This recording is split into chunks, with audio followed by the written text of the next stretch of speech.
We're not live yet, right? We are. Oh, hello. Oh, we are. Aren't you supposed to move over or something?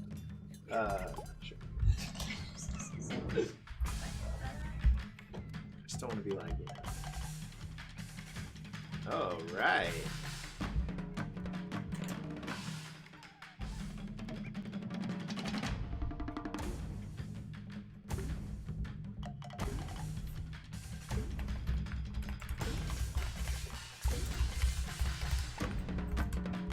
Get all the keyboard sounds.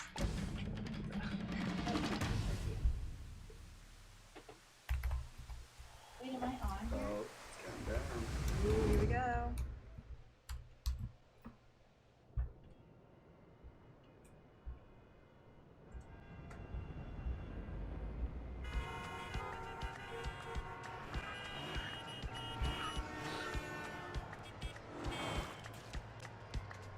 Do we have like on Facebook? Are we also monitoring on Facebook? So it should be doing that restream that we use. It should be on Facebook right now as well. This is a true love story song, a triumph and a glory song, with only one small caveat. This one hasn't happened yet. It's not the strongest narrative, but details aren't imperative. What matters is the way it ends. And they've got 16 mutual friends. He's got animal spirits, and he's got heartfelt lyrics. Put them together, you can do it. Everyone knows. Now everyone seems unaware that these two are a destined pair. But I checked out their astral chart. This one is a work of hands. He's got animal spirits, and he's got heartfelt lyrics. Right as the he goes. Someone said there's a countdown. Yeah, right. And when the rising next But nothing rises, other than this video. This is there's cute. only one thing left, that's the climax.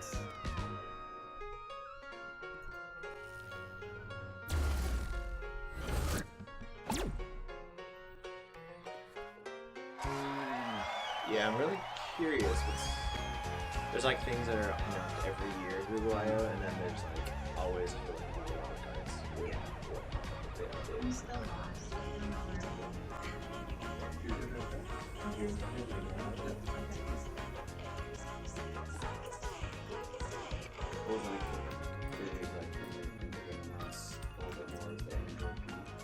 Yeah, so there should be stuff on Android P. Ooh. Predictions on what it's going to be called.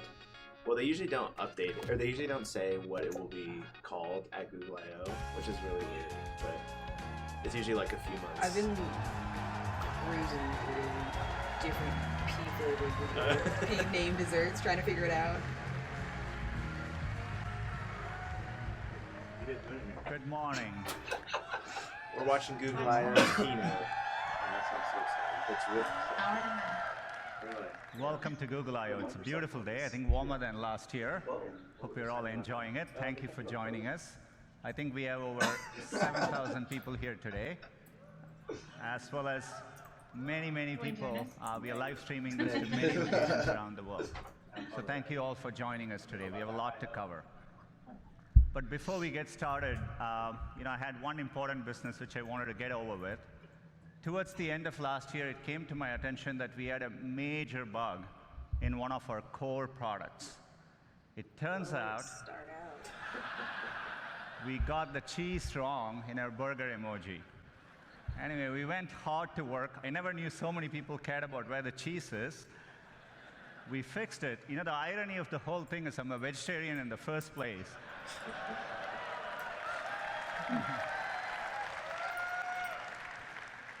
So we fixed it, but hopefully we got the cheese right. But as we were working on this, this came to my attention. Keynote having to open with apologies. The apology train. Apologies. I don't even want to tell you the explanation the team gave me as to why the foam is floating above the beer. People like their cheese, man. But we restored the natural laws of physics.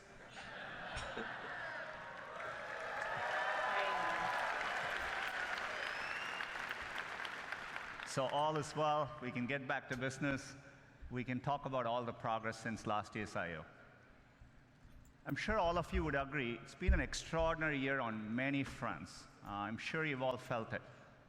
We're at an important inflection point in computing, and it's exciting to be driving technology forward. And it's made us even more reflective about our responsibilities. Expectations for technology vary greatly depending on where you are in the world or what opportunities are available to you. For someone like me who grew up without a phone, I can distinctly remember how gaining access to technology can make a difference in your lives. And we see this in the work we do around the world. You see it when someone gets access to a smartphone for the first time. And you can feel it in the huge demand for digital skills we see. That's why we've been so focused on bringing digital skills to communities around the world. So far, we have trained over 25 million people, and we expect that number to rise over 60 million in the next 5 years. It's clear technology can be a positive force, but it's equally clear that we just can't be wide-eyed about the innovations technology creates. There are very real and important questions being raised about the impact of these advances and the role they'll play in our lives. So we know the path ahead needs to be navigated carefully and deliberately, and we feel a deep sense of responsibility to get this right. That's the spirit with which we are approaching our core mission to make information more useful, accessible, and beneficial to society.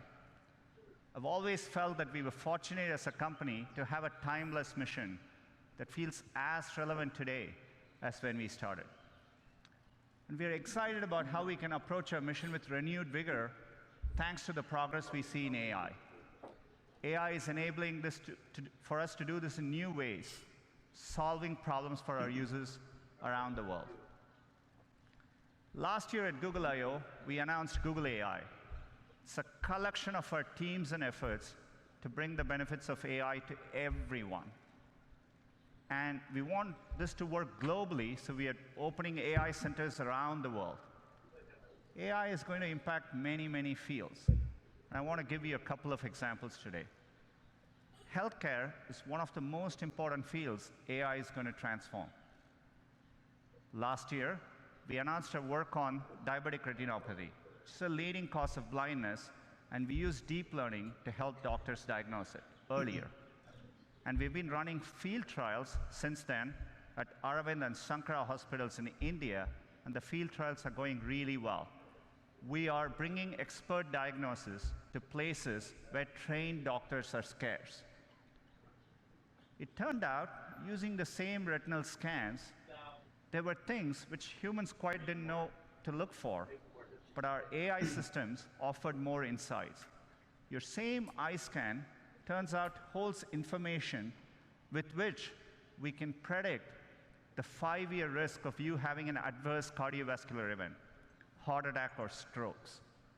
So to me, the interesting thing is that more than what doctors could find in these eye scans, the machine learning systems offered newer insights. This could be the basis for a new non-invasive way to detect cardiovascular risk. And we are working. We just published the research, and we are going to be working to bring this to field trials with our partners. Another area where AI can help is to actually help doctors predict medical events. Turns out doctors have a lot of difficult decisions to make, and for them, getting advance notice, say 24 to 48 hours before a patient is likely to get very sick, has a tremendous difference in the outcome. And so we have put our machine learning systems to work. We've been working with our partners using de-identified medical records. And it turns out if you go and analyze over 100,000 data points per patient, more than any single doctor could analyze, we can actually quantitatively predict the chance of readmission 24 to 48 hours before, earlier than traditional methods. It gives doctors more time to act. We are publishing our paper on this later today, and we are looking forward to partnering with hospitals and medical institutions. Another area where AI can help is accessibility. We can make day-to-day use cases much easier for people. Let's take a common use case. You come back home in the night and you turn your TV on. It's not that uncommon to see two or more people passionately talking over each other. Imagine if you are hearing impaired and you're relying on closed captioning to understand what's going on. Passionately This is how it looks to talking. you. Passionately talking. Danny Ainge level, but he's above a Colangelo level. In other words, he understands enough to...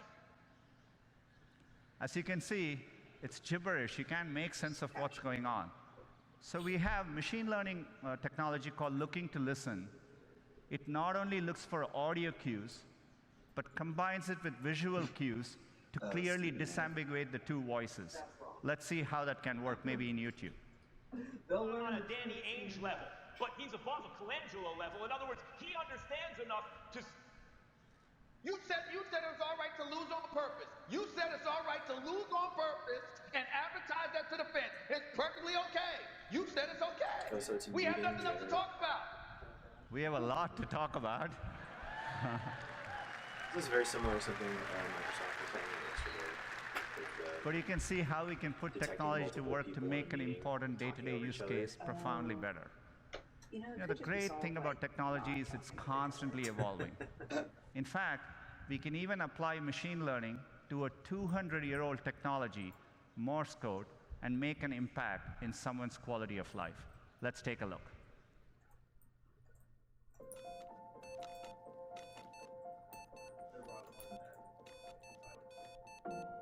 Hi, I am Tanya. This is my voice. I use Morse code by inputting dots and dashes with switches mounted near my head. As a very young child, I used a communication word board. I used a headstick to point to the words. It was very attractive, to say the least. Once Morse code was incorporated into my life, it was a feeling of pure liberation and freedom. See you later. Love you. I think that is why I like skydiving so much. It is the same kind of feeling. Through skydiving, I met Ken, the love of my life, and partner in crime.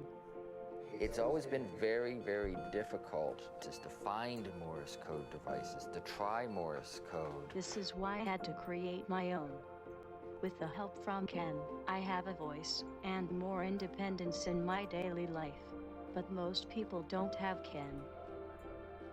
It is our hope that we can collaborate with the Gboard team to help people who want to tap into the freedom of using Morse code.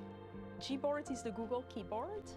What we have discovered working on Gboard is that there are entire pockets of population in the world, and when I say pockets, it's like tens of millions of people who have never had access to a keyboard that works in their own language. With Tanya, we've built support in Gboard for Morse code. So it's an input modality that allows you to type in Morse code and get text out with predictions, suggestions. I think it's a beautiful example of where machine learning can really assist someone in a way that a normal keyboard without artificial intelligence wouldn't be able to.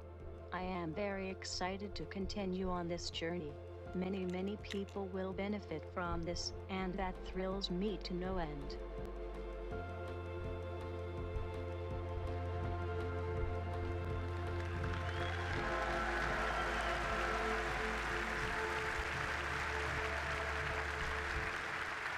It's a very inspiring story. We are very excited to have Tanya and Ken join us today at Google I/O.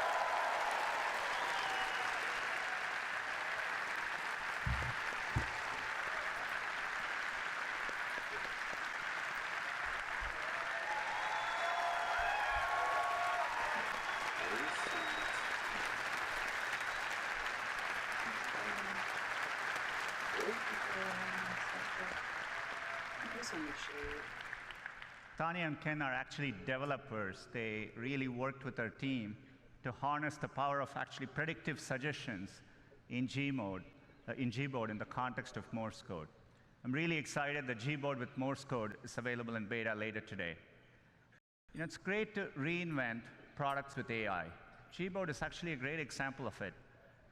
Every single day, we offer users, and users choose over 8 billion autocorrections each and every day. Another example of one of our core products, which we are redesigning with AI, is Gmail. We just had a new, fresher look for Gmail, a recent redesign. Hope you're all enjoying using it. We are bringing another feature to Gmail. We call it Smart Compose. So as the name suggests, we use machine learning to start suggesting phrases for you as you type.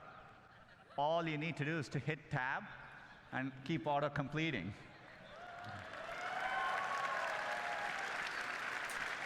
My phone tries to do this to me now. In this case, it understands the subject is Taco Tuesday. It suggests chips, salsa, guacamole. Also, maybe I just don't like It takes care of feeling mundane things like addresses. That's true.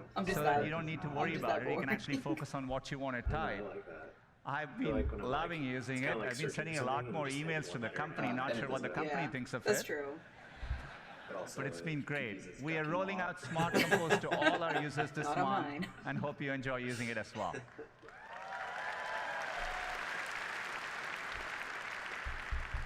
I'll definitely be typing something in. Another and product, exactly what which I we wanted to built from the type, ground I'll up probably using just type it. AI, Like, Not is gonna Google no, I didn't. Photos. Works I didn't write amazingly that. well and at scale. Type it in manually. Thank you very You know, much. if you click on one of these photos, what we call the photo viewer experience, where you're looking at one photo at a time, so that you understand the scale, every single day, there are over 5 billion photos viewed by our users, each and every day. So we want to use AI to help in those moments. So we are bringing a was a new pretty big feature announcement last year called for Suggested Actions. Essentially suggesting smart actions right in context for you to act on. Say, for example, you went to a wedding and you're looking through those pictures.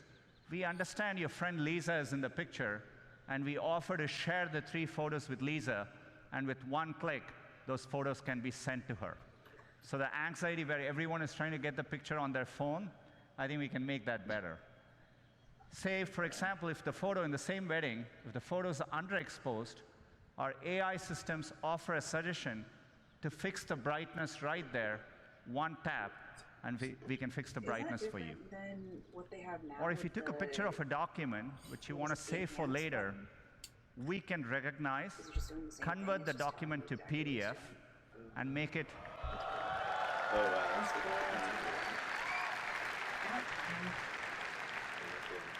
make it much easier for you to use later. Like I used to be able You know, to we scan want to business make all cards these and have simple it cases create a contact delightful. on my Yeah. phone and- By the way, AI can also deliver unexpected moments. So for example, if you have this picture, cute picture of your kid, we can make it better. We can drop the background color, pop the color, and make the kid even cuter. Yeah, that's not cuter. Or if you happen to have a very special memory, What is that, something filter? in black and white, maybe of your Just mother and remove the kid grandmother, altogether. we can recreate add that moment color? in color That's and make interesting. that moment even more real and special. Who has like a original black and All white these photo? features are going to be rolling what I out was to thinking. Google Snap Photos a in photo the of a next couple photo of and months. Yeah. It's gotta be. The reason we are Just able to take a do picture and this make it black and white later. is because for a while we've been investing in the scale of our computational architecture. This is why last year we talked about our tensor processing units. These are Yes. special purpose machine learning chips. Pleasantville or something like These that. are driving all the product Yeah. performance Yeah. you're seeing Sky today. Captain did that And too. we've made it available to Were our you cloud alive when that customers. movie came out, Riley? Since the last year, we've been hard at work, I was really young. and today I'm excited to Let's announce hope our you buy next one. generation TPU 3.0. Hashtag my Spider-Man. These chips are so powerful that for the first time, we've had to introduce liquid cooling in our data centers. And we put these chips in the form of giant pods. Each of these pods is now 8x more powerful than last year. It's well over 100 petaflops.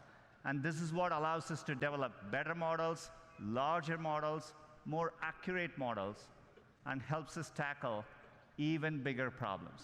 How do you add someone to this? And one of the biggest problems we are tackling with AI is the Google Assistant. Our vision for the perfect assistant is that it's naturally conversational, it's there when you need it, so that you can get things done in the real world. And we are working to make it even better. We want the assistant to be something that's natural and comfortable to talk to. And to do that, we need to start with the foundation of the Google Assistant, the voice. Today, that's how most users interact with the Assistant. Our current voice is codenamed Holly. She was a real person. She spent months in our studio, and then we stitched those recordings together to create voice. I like how they said But that she's a real 18 person months and they ago, showed a picture we of announced a nothing. breakthrough from our DeepMind team called WaveNet. Unlike the current systems, WaveNet actually models the underlying raw audio to create a more natural voice. It's closer to how humans speak. All the time. The It's just pitch, never- the pace, even all the I don't really pauses mind that that so much. convey I'd rather meaning. have, like, We want to get better all of that commands and right. prompts. So we've worked hard with WaveNet, It's that and uncanny we are valley thing adding, where it's as like, of today, it will take 6 so new long for it voices to look to the and Google for it to Assistant. sound real. Let's have them Yeah. say Like, hello. like, you know, like CGI. Good morning, everyone. It looks. Oh, I'm your it's really Google creepy. Assistant. Yeah. Welcome to Shoreline Amphitheater. We hope you'll enjoy Google I.O. Back to you, Sundar. Can I get the... Our goal is one day to What's her get the name? right accents, Roddenberry's languages, wife, who and did the voice on dialects Star right Trek. globally. WaveNet can make this much easier. With this technology, we started wondering who we could get into the studio with an amazing voice. Take a look. Couscous, there's gonna be- a type of oh North my God. African semolina in granules made from crushed durum wheat. Yeah. I want a puppy with sweet eyes and a fluffy tail who likes my haikus. Don't we all? Happy birthday to the person whose birthday it is. Happy birthday. Wait, are they saying they're gonna use his voice for? Or are they just learning from his voice? John Legend. I feel like they're He would probably tell And it you he wasn't don't want to listening. running a brag, bunch of ads with him. but he'll and be his the wife. best assistant you I ever have, had. yeah. Oh Can you tell me yeah. where So he I, lives? that You would can be find me sweet. on all kinds of devices, phones, Google Homes, and if I'm lucky, in your heart. Yeah, Amazon that goes and celebrity voices. That's right. John Legend's So voice my is Star coming Trek to the one's not too assistant. far off then. Clearly, he didn't No? spend all the time in the studio answering every possible question that you could ask. But WaveNet allowed us to shorten the studio time, and the model can actually capture the richness of his voice. His voice will be coming later this year in certain contexts, so that you can get responses like this.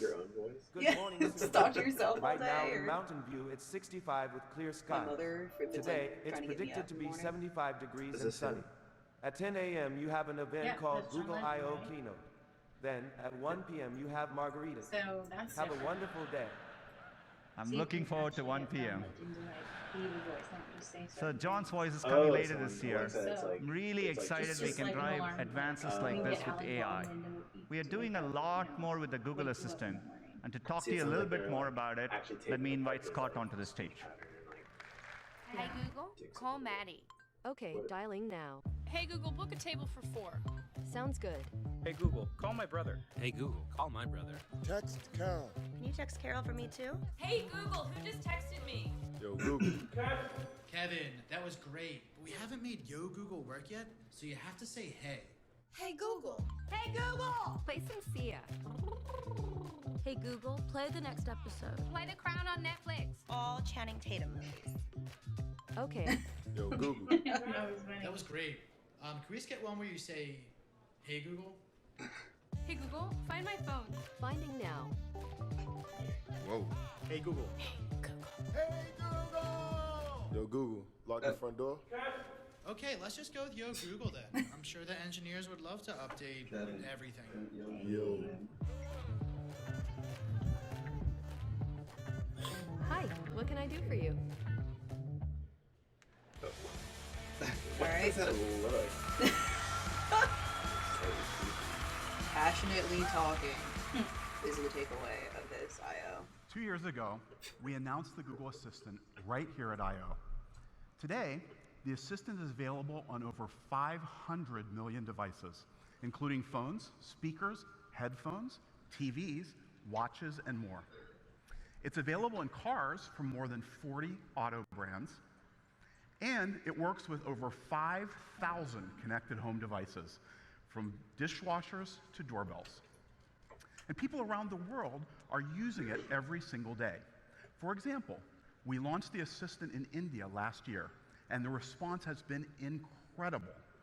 Daily usage there has tripled since the beginning of the year. Now, by the end of this year, the Assistant will support 30 languages and be available in 80 countries. So we've made great progress, but we're just getting started. Today, we're going to share with you some important ways that the Assistant is becoming more naturally conversational and visually assistive in order to help you do more and get time back. Now, as you heard from Sundar, new voices that you can choose from to make the Google Assistant your own are an important aspect of making the conversation with your Assistant more natural. But to be a great conversation partner, the Assistant needs to deeply understand the social dynamics of conversation. For example, let's be honest, it gets a little annoying to say, "Hey Google," every time I want to get my Assistant's attention. This grandma, who you might have seen on YouTube, was definitely feeling that way. Cuckoo! Hi, Cuckoo! Cuckoo! Hello, Cuckoo! Hey, Cuckoo! Okay, Cuckoo! No. Do you want to know what is the weather? Tomorrow. In Flagler Beach tomorrow, there will be showers with a high of 65 and a low of 56.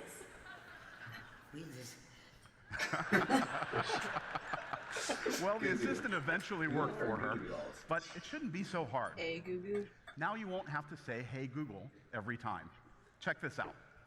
Hey, Google, did the Warriors win? Yes, the Warriors won 118-92 last Sunday against the Pelicans. Nice. When's their next game? I sort of expected a bigger cheer for that. The Warriors' next game is today at 7:30 p.m., where they will be playing the Pelicans. They planned it that way. Great. It's going to be fun to watch tonight. Hey, remind me to find my Kevin Durant jersey when I get home. Sure, I'll remind you when you get home. Now notice still has that I to was be the able to Hey have a Google natural I don't back and understand. forth conversation with my That's always Assistant been like Yeah. without having to repeat continues "Hey the Google" conversation. for every That was follow-up pretty request. recent, but Even more helpful, It's not my new Assistant news. could Yeah. But it's like, understand why do- when I was talking to it Why showcase versus it? when I was when talking you're to already all of talking, you. I feel like there's already the We back call and forth. You don't this have to say, "Hey, Google," every continued time you conversation, say, right? and it's been It's a not like top feature request. You'll be able to turn it on in the coming weeks. 10-4, roger that. Yeah. Over. All right. So let's say it's almost game time. Hey Google, turn on the Warriors game and start the popcorn maker. Sure, here's the Golden State Warriors game on YouTube TV and turning the popcorn Smart maker popcorn on. maker, really? I have one Can at you home. dim the lights in the living room and in Not the kitchen? because I bought it, because Google Sure, sent it dimming to the me. lights in the family Oh, room it's a and in Google the popcorn kitchen. maker? Now you'll No, notice that in but both of it's these Google's examples, I partnership, asked for Smart multiple things at popcorn once. maker. Something that feels really natural for us, I was gonna but take it's it in very the office difficult and for test it computers out to on y'all. understand. It's something we call multiple actions, and we're rolling out this capability in the Assistant now. Now you might think, come on, it's easy. Just look for the and. But it's not always so straightforward. In this example, even though it has the word and, it's not two requests. It's actually just one. But here, even though it looks very similar, the Assistant has to break it apart to form the two requests. In linguistics, it's called coordination reduction. Wow. Now, multiple Is it actions one can get request? way more complicated. Or So is just it for two? fun, hey Google, who was the governor of California when Kevin Durant was drafted, and what team drafted him? Arnold Schwarzenegger was the governor in 2007. Kevin Durant was drafted by the Seattle Supersonics. All right, just in case you were wondering. Definitely makes Google All right. smarter right now and So, on Alexa. next, Yeah. Be able to do two we've things in also been one. working on improving the conversation with the Google Assistant for families. Last fall, we launched our family experience for the Google Assistant. It provides family-friendly games, activities, and stories. We've continued to grow our library, and families have listened to over 130,000 hours of children's stories in the last 2 months alone. Now, as we continue to improve the experience for families, a concern that we've heard from many anyone ever parents, heard of including children's people on the stories team on who have Google? children, Is that through, is like, an ebook are or kids something, learning like to a- be bossy tell, and like, demanding when Or they do can they just just say, they hey have stuff? Google, to They ask have for a stock anything of they need? stories. Oh. It's not a simple How do they area, sound? but one step that we've been working on is Google something we Assistant call reading Pretty stories. Please. So does it like Some of the parents on the It team have been depends. testing it out with their Sometimes you can families. get, Take a look. Hey Google, talk to Voicetron. Daddy, you forgot to say please. Okay, Google, please tell me a story. Thanks for saying please. Play, Wait, they dance, won't go. please. What a nice way to ask me. Tell me a story, please. Thanks for asking so nicely. Once Yeah, I upon a guess that time, could go there really was a wrong. wacky Start- walrus. Kids grow up and start yelling at people. Do stuff for them. Hey Siri. You're very polite. I know. Yeah, I can see that. So the assistant understands and responds to positive conversation with polite reinforcement. Now, we've been consulting with families and child development experts, and we plan to offer Pretty Please as an option for families later this year. Passive aggressive. With new voices, Here's your story, John. continued conversation, You're welcome. multiple actions, and Pretty Please, AI is helping us make big strides so everyone can have a more natural conversation with their assistant. That list up there. And now I'd like to introduce multiple Lillian, actions, who's going to share some exciting things that we're doing, bringing voice and visual assistants together. I don't know how I feel about natural. I just like natural conversation is not how I want it to interact with I feel like that's I want to know just- exactly what it can do. and good and what I morning, have to say everyone. To make it do what I want it to do. Over feel the like last that's just the couple of natural years, the progression of how assistant this has is been gonna go, focused though. on the verbal conversation You that don't you can want the have with Google. interpretation. I just Today, then we're going to you unveil never a know new for visual sure canvas for whether the or not Google it's Assistant going to do what across you want. screens. It's kind of This getting will into bring like the simplicity of her voice territory. together Yeah, with a well, rich yeah, visual that's where they experience. want it to be. But Now I'm going to invite Maggie to come up because we're going to be switching to a lot of live demos. it's like if you were We gave searching, you an early Google look searching, at our new smart and you just displays typed in at some CES like, in I January. know exactly what We're works working with well. some of the best The answer consumer I'll get from electronic my brands. question, And today I'm excited to announce that the first smart displays will go on sale You know, if in it's July. the same as talking to somebody. Today you I'll still show have you to- some of the ways that this new device can make your day Yeah. easier Yeah. by bringing the simplicity of voice with the glanceability of a touchscreen. So let's switch over to the live demos. Now this is These are one like- of the Lenovo these are so smart weird. displays. The ambient screen integrates with Google Photos and greets me with pictures of my kids, Bella and Hudson. Those are really my kids. I just Best way to start my day every what do you morning. use it for? Now, because the device like is an controlled by voice, show. I can Oh, watch it's just videos more or live functionality. TV with just a simple Comes in command. different sizes. This makes it It's so cuter. easy to enjoy my Oh, favorite like shows visual while confirmation multitasking around the of what house. you're asking to. Yeah, you can watch Hey Google, like let's watch cooking Jimmy videos Kimmel on Live. YouTube. Doesn't everybody have like an iPad? Okay, playing Jimmy Kimmel Live on Yeah, YouTube it's TV. kind of like a glorified tablet with voice assistant, but But it's got its own thing going, right? It's like its own. I had a funny thing happen. Here's something So is from my Google life. just I gonna was do this driving my and daughter not to do school this morning. So that's right. On YouTube TV, you will be able to watch all of these amazing shows from local Something we news, always live talk about. sports, and much more, and they will be available Here, on have smart this thing. displays. Remember Android tablets? Now, Those of are course, you existing can now. also enjoy all the normal content from my YouTube, tablet. including how-to videos, music, and original shows like the brand new series Cobra Kai, which we started binge watching this week because it's so good. But it's like that. Now, hinge. cooking is another instance where the blend of voice and it can't visuals be is moved, it's incredibly stuck, useful. Nick and I are always No, it's not looking for adjustable. simple, family-friendly recipes. Hey Google, show me recipes for pizza bombs. Sure, here are some recipes. Does anyone So watch we can that? choose the first That one from Cobra Kai? Tasty. That one looks good. You see all the recipe details come right I'm up, so and we can just behind tap on to TV start shows. cooking. Sure, here's Tasty. So seeing a video demonstration along with the spoken instructions is a total game changer for cooking, especially when you have your hands full. Thanks, Maggie. Is that like an app? Tasty app? Yeah, but So we First of all, showed you a couple of does ways that anyone- smart displays can did make anyone life know at what a home pizza bomb was? easier, 'Cause but there are it so sounds many pretty more. awesome. I know. From staying in touch with family with I didn't know what it broadcasting They said it like it video was like calling, a Like normal a- thing. keeping an like eye a- on your Yeah, phone with all pizza of our bombs. other It's like smart pepperoni home pizza. partners, to seeing Okay. in advance what the morning commute's like with Google Maps.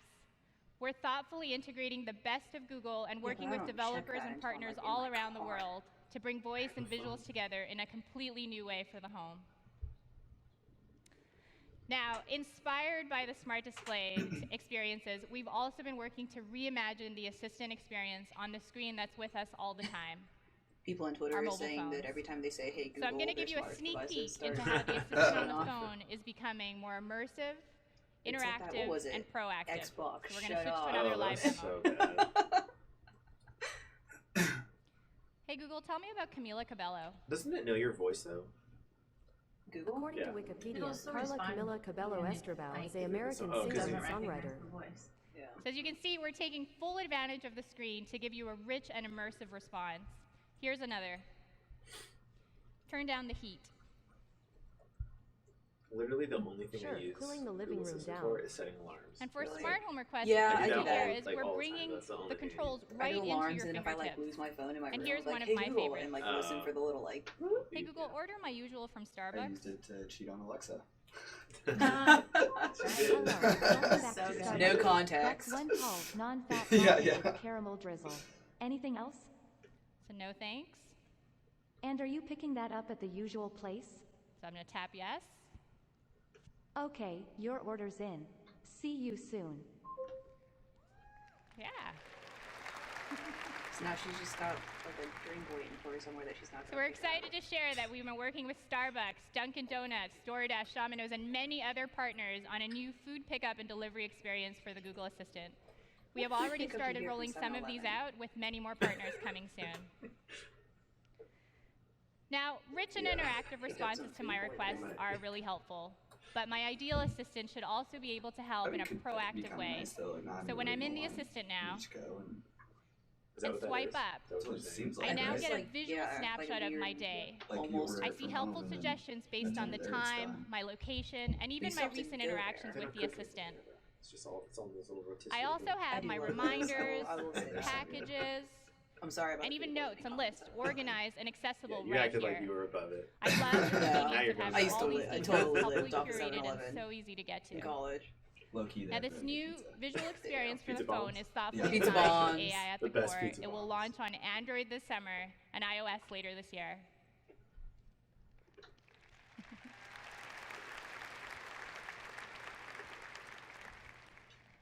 Now, sometimes the assistant can actually be more helpful by having a lower visual profile.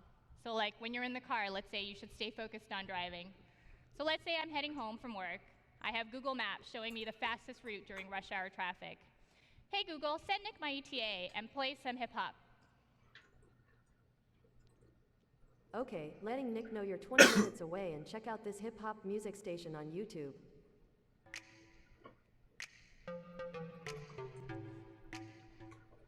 So it's so convenient to share my ETA with my husband with just a simple voice command. I'm excited to share that the assistant will come to navigation in Google Maps this summer.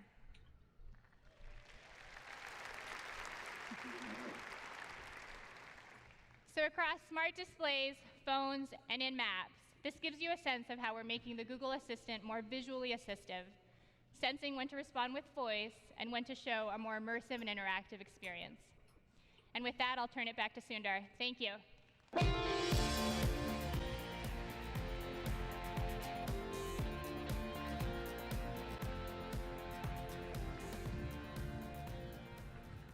Thanks, Lillian. It's great to see the progress with the assistant. As I said earlier, our vision for our assistant is to help you get things done. It turns out a big part of getting things done is making a phone call. You may want to get an oil change schedule, maybe call a plumber in the middle of the week, or even schedule a haircut appointment. You know, we are working hard to help users through those moments. We want to connect users to businesses in a good way. Businesses actually rely a lot on this, but even in the US, 60% of small businesses don't have an online booking system set up. We think AI can help with this problem. 60% of businesses? So let's go back to this example. Let's say you want to ask Google to make you a haircut appointment on Tuesday between 10 and noon. What happens is the Google Assistant makes the call seamlessly in the background for you. So what you're going to hear is the Google Assistant actually calling a real salon to schedule the appointment for you. Let's listen. Just any salon? I feel like a salon's gonna pick up, hear robot voice, and just hang up on you. I think it's like a telecommunication. Hi, I'm calling to book a women's haircut for a client. I'm looking for something on May 3rd. Oh, they even put Does it add an there? um? Oh, what? Oh, creepy. Sure, what time are you looking So for? did they around? make a special voice At for 12 interacting p.m. with? We do not have a 12 p.m. sounded available. super The closest we have to that is a 1:15. Do you have anything between 10 a.m. and 12 p.m.? Depending on what service she would like. What service is she looking for? Just a woman's haircut for now. Okay, we have at 10 o'clock. 10 a.m. is fine. Okay, what's her first name? The first name is Lisa. Okay, perfect. So I will see Lisa at 10 o'clock on May 3rd. So what command Okay, do you great. need to Thanks. make Great. that Have a great day. Oh Bye. no! Oh, it just said like set up. I feel like that's how like I go in for a haircut and I end up just getting like dyed instead. That was a real call you just heard. The amazing thing is the assistant was so can much more actually conversational understand the than- nuances of conversation. Yeah, We've been working on this where technology did that for come from? many years. small. It's called You Google probably don't really want Duplex. your digital assistant to be It like, brings together all our investments like over the adding years in content. natural language understanding, deep learning, text-to-speech. Oh, By the way, I when we are think done, the about assistant that. can give you a confirmation notification saying your appointment has been taken care of. Let me give you another example. Let's say you want to call a restaurant, but maybe it's a small restaurant which is not easily available to book online. The call actually goes a bit differently than expected.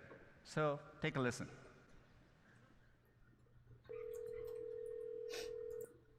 See how may I hear you?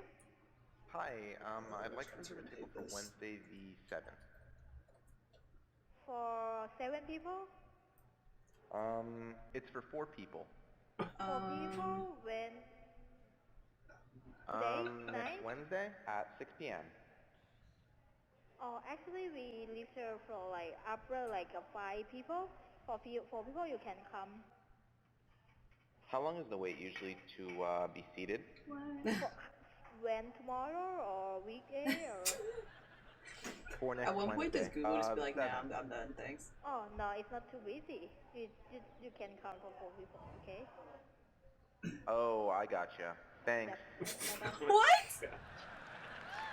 I guess if it's like, if there are these specific things, it'd be a lot easier. Again, that to, was a like, real call. We have many of these examples like they have where to the say calls anything. quite It's like don't there's go only as expected.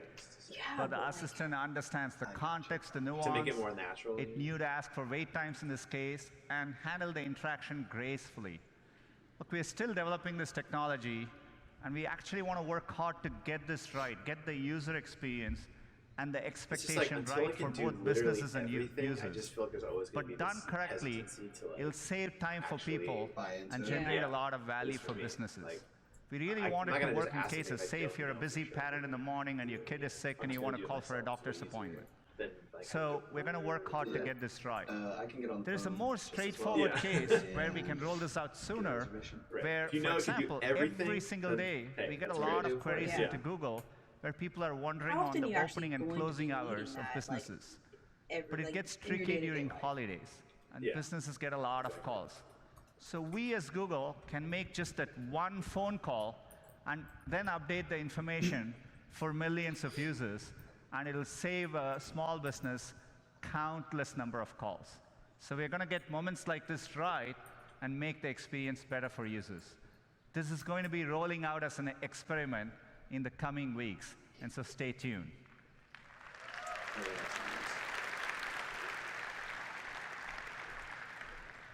A common theme across all this is we are working hard to give users back time. We've always been obsessed about that at Google. Search is obsessed about getting users to answers quickly and giving them what they maybe want. like a rudimentary version. Which brings me to I just another don't area. know how many people would actually Digital well-being. Is that what they trust said? it day one. Based on our research, That's an example. we know that people feel tethered to their devices. I'm sure it resonates with all of you. There is increasing social pressure to respond to anything you get right away. People are anxious to stay up to date with all the information out there. They have FOMO, fear of missing out. We think there's a chance for us to do better. We've been talking to people, and some people introduced to us the concept of JOMO, the actual joy of missing out. JOMO. So we think we can really help users with digital well-being. This is going to be a deep, ongoing effort across all our products and platforms, and we'll need all your help. We think we can help users with their digital well-being in 4 ways. We want to help you understand your habits, focus on what matters, Switch off when you need to, Right. and above all, find balance with your family. So let me give a couple of examples. Doing 2 Twitters. You're going to hear about this from Android a bit later in their upcoming release. But one of my favorite features is Dashboard. In Android, we're actually going to give you full visibility into how you're spending your time. The apps where you're spending your time, the number of times you unlocked your phone on a given day, the number of notifications you got, and we're going to really help you deal with this better. You know, apps can also help. YouTube is going to take the lead, and if you choose to do so, it'll actually remind you to take a break. So for example, if you've been watching YouTube for a while, maybe it'll show up and say, hey, it's time to take a break. Apple was Don't really tell me how to YouTube live. is also going to work to combine, if users want to, combine all their notifications in the form of a daily digest, so that if you have 4 notifications, it comes to you once during the day. YouTube is going to roll out all these features this week. Shut up. Tell me what to do, robot. You don't know me. You're not even human. We've been doing a lot of work in this area. Family Link is a great example, where we provide parents tools to help manage kids' screen time. I think this is an important part of it. We want to do more here. We want to equip kids to make smart decisions. So we have a new approach, a Google design approach. It's called Be Internet Awesome, to help kids become safe explorers of the digital world. We want kids to be secure, kind, mindful when online. And we are pledging to train an additional 5 million kids this coming year. All these tools you're seeing is launching with our digital well-being site later today. Another area where we feel tremendous responsibility is news. News is core to our mission. Also, at times like this, it's more important than ever to support quality journalism. It's foundational to how democracies work. Keep up, guys. I've always been fond of news. Growing up in India, I have distinct memory of, I used to wait for the physical newspaper. Turns out my grandfather used to stay right next to us. There was a clear hierarchy. He got his hands on the newspaper first, then my dad, and then my brother and I would go at it. You know, I was mainly interested in the sports section at that time, but over time I developed a fondness for news, and it stayed with me even till today. It is a challenging time for the news industry. Recently, we launched Google News Initiative, and we committed $300 million over the next 3 years. We want to work with organizations and journalists to help develop innovative products and programs that help the industry. We've also had a product here for a long time, Google News. It was actually built right after 9/11. It was a 20% project by one of our engineers who wanted to see news from a variety of sources to better understand what happened. No margins. Since then, if anything, the volume and diversity of content has only grown. I think there is more great journalism being produced today than ever before. Yeah. It's also true that people turn to Google in times of need, and we have a responsibility to provide that information. They absolutely. They've been driving This it is away. why we have reimagined our news product. We are Not using us. AI to bring forward the best of what journalism has to offer. We want to give users quality sources that they trust, but we want to build a product that works for publishers. Above all, we want to make sure we are giving them deeper insight and a fuller perspective about any topic they are interested in.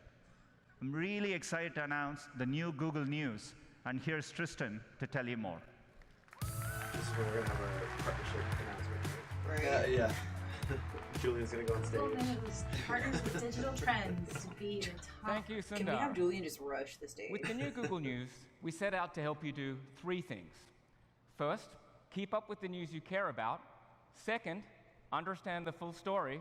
And finally, enjoy and support the sources you love. This is like a After all, fake without news news filter publishers kind of and the everyone. quality Yeah, I think it's journalism also- they produce, we'd they're have also nothing giving to show you here today. Built-in ways to support publications. So let's Yeah, start I with think how that's making part it of this. easier for you to keep up with the news you care about.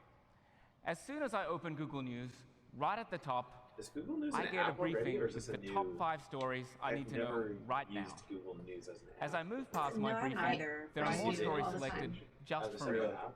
Oh, okay.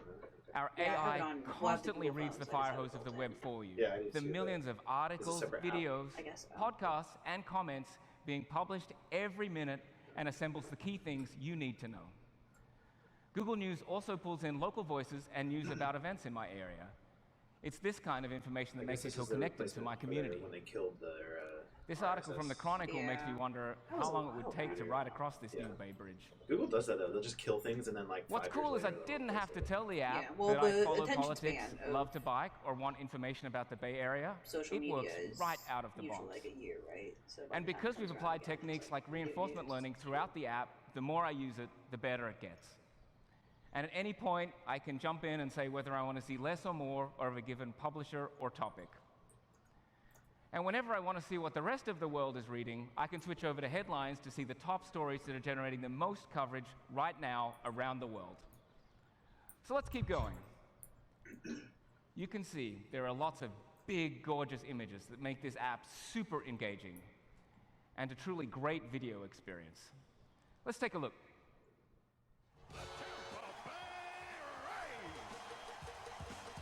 Oh, news app online. This brings you all the latest videos from YouTube and around the web. All of our design choices focus on keeping the app light, easy, fast, and fun. Our guiding principle is to let the stories speak for themselves. So it's pretty cool, right? Favorite pictures. What we're seeing here throughout the app is the new Google Material theme.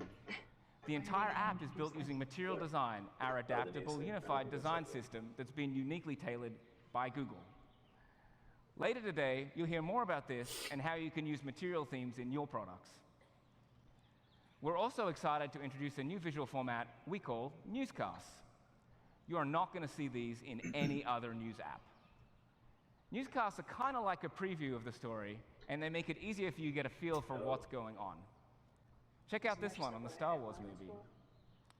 Here we're using the latest developments in natural language understanding to bring together everything, from the Solo movie trailer, to news articles, to quotes, and from the cast and more, in a fresh presentation that looks absolutely great on your phone. Newscasts give me an easy way to get the basics and decide where I want to dive in more deeply. And sometimes I even discover things I never would have found out otherwise.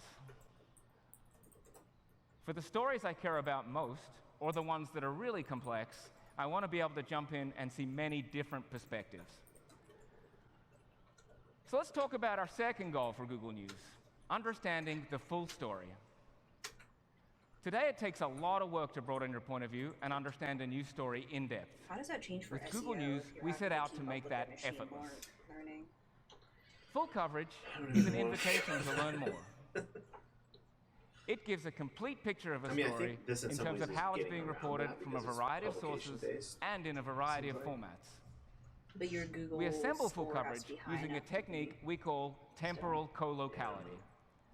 This technique enables us to map relationships between entities and understand the people, places, and things in a story right as it evolves. Anybody use Apple News? We apply this to the deluge of information published to the web at any given moment and then organize it around storylines, all in real time. This is by far the most powerful feature of the app and provides a whole new way to dig into the news. Yeah, I use Feedly for. Take a look at how full coverage works for the recent power outage in Puerto Rico. There are so many questions I had about this story, like, how did we get here? Could it have been prevented? And are things actually getting better? We built full coverage to help make sense of it all in one place. We start out with the set of top headlines that tell me what happened, and then start to organize around the key story aspects using our real-time event understanding. For news events that have played out like this one over weeks and months, you can understand the origin of developments by looking at our timeline of the key moments. And while the recovery has begun, we can clearly see there's still a long way to go. There are also certain questions we're all asking about a story, and we pull those out so you don't have to hunt for the answers. I made a poor choice. We know context and perspective come from many places, so we show you tweets from relevant voices, Sure. and opinions, analysis, and fact checks to help you understand the story that one level deeper. Should. In each case, our AI is Little highlighting chairs, why this or is an those important things piece of with information yeah. and what unique value it brings. Things people bring to like their children's soccer. Now, when I use full coverage, I find that I can build a huge amount of knowledge on the topics I care about. It's a true 360-degree view that goes well beyond what I get from just scanning a few headlines. On top of this, our research shows that having a productive conversation or debate requires everyone to have access to the same information, which is why everyone sees the same content in full coverage for a topic. It's an unfiltered view of events from a range of trusted news sources. Yeah. I don't like What's the that. idea that everyone has access to the same information? So Thank you. they get to control what people see then? So I gotta say, Yep. I love So you're these not new comfortable with features. Google making And these are those just a decisions? few of the They things we already think know. make the new Google News so exciting. But as we mentioned before, none of this would exist without the great journalism newsrooms produce every day. Which brings us to our final goal, helping you enjoy and support the news sources you love. We've put publishers front and center throughout the app. And here in the newsstand section, it's easy to find and follow the sources I already love and browse and discover new ones, including over 1,000 magazine titles like Wired, National Geographic, and People, which all look great on my phone. I can follow publications like USA Today by directly tapping the star icon. And if there's a publication I want to subscribe to, say the Washington Post, we make it dead simple. No more forms, credit card numbers, or new passwords. Because you're signed in with your Google account, you're set. So those are like subscriptions, like paid subscriptions? When you subscribe to a publisher, we think you should have easy access to your content everywhere. And this is why we developed Subscribe with Google. Subscribe with Google enables you to use your Google account to access your paid content honestly pretty everywhere. nice. Yeah. Across all platforms and devices, on Google Search, Google News, and publishers' own sites. We built this in collaboration with over 60 publishers around the world, and it will be rolling out in the coming weeks.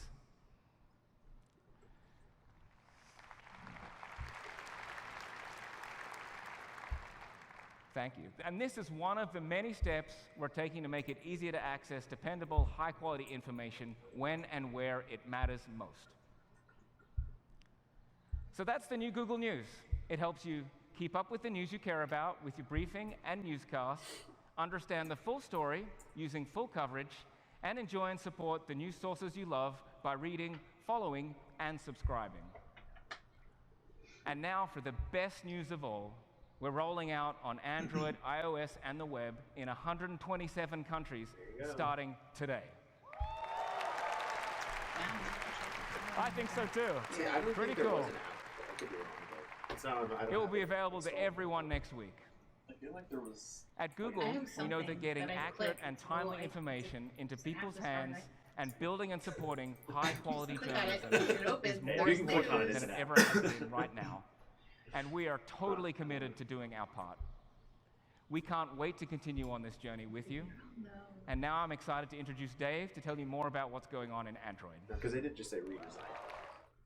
Android started with the simple goal of bringing open standards to the mobile industry. Today, it is the most popular mobile operating system in the world.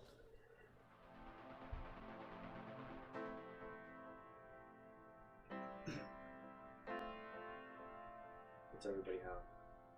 I'm an iPhone guy. iPhone? What do you have? Samsung guy. The A Plus. You have what? Galaxy? I don't want to fix it. You didn't want it? I didn't want it. Because it doesn't work or because it sucks? That's your old Pixels, right? Your Pixel? Mm-hmm. I shot on the Pixel and I really like it. It's the best. It's amazing. See, separate Google News app. You're right, Julian just went there.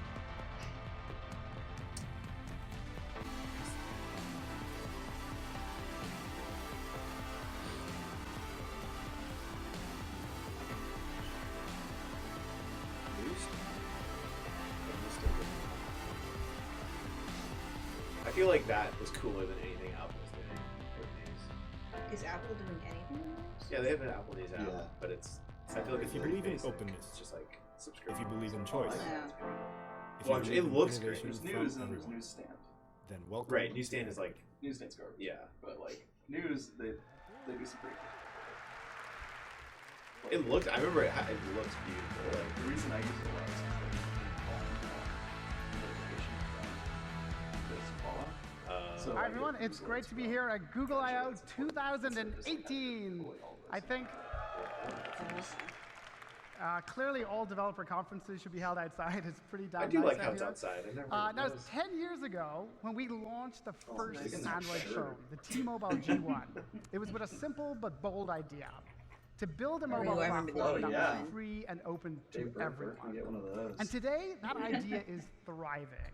Our partners have launched tens of thousands of smartphones used the by best part billions about of this people is they're gonna all announce around some the great world. thing for And Android. through this journey, we've seen Still Android gonna be become stuck with more the than just white-only theme. a smartphone operating system, powering new categories of computing, including I just wanna have the wearables, option. TV, Yeah, auto, I don't AR, like liking, VR, like, when I was walking by your IoT. desk the other day. And the growth Yeah. of Android over the last Daytime 10 Twitter years on, has helped it was, fuel like, the stressing shift me in out. computing from desktop wanna go to back, mobile. I like these. And as Sarah mentioned, the world is now in the precipice It was just of stressing me He out. slapped me. He's like, AI I is couldn't going to help it. profoundly Nervous change around industries like healthcare and transport, and is already starting to change ours.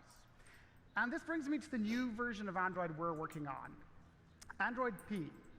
Android P is an important first step towards this vision of AI at the core of the operating system. In fact, AI underpins the first of three themes in this release, which are intelligence, simplicity, and digital well-being. So starting with intelligence, we believe smartphones should be smarter. They should learn from you, and they should adapt to you. Technologies such as on-device machine learning can learn your usage patterns and automatically anticipate your next action, saving you time. And because it runs on-device, the data is kept private to your phone. So let's take a look at some examples of how we're applying these technologies to Android to build a smarter operating system. In pretty much every survey of smartphone users, you'll see battery life as the top concern. And I don't know about you, but this is my version of Maslow's hierarchy of needs. And we've all been there. You know, your battery's been okay, but then you have one of those outlier days where it's draining faster than normal, leaving you to run to the charger. With Android P, we partnered with DeepMind to work on a new feature we call adaptive battery. It's designed to give you a more consistent battery experience. Adaptive battery uses on-device machine learning to figure out which apps you'll use in the next few hours and which you won't use until later, if at all, today. And then with this understanding, the operating system adapts to your usage patterns so that it spends battery only on the apps and services that you care about. And the results are really promising. We're seeing a 30% reduction in CPU wake-ups for apps in general.